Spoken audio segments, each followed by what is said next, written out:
শিমুরালিতে আছি, হাইওয়ের পাশে একটা চায়ের দোকানে আছি।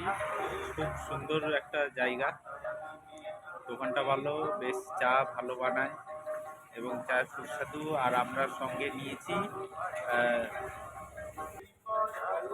যে রবি লম্বু খাচ্ছে, আমিও একখানা লম্বু নিয়েছি। দেখি হালকা একটু টিফিন করে তারপরে আবার বেরোবো। হাইওয়ের পাশে খুব সুন্দর একটা দোকান।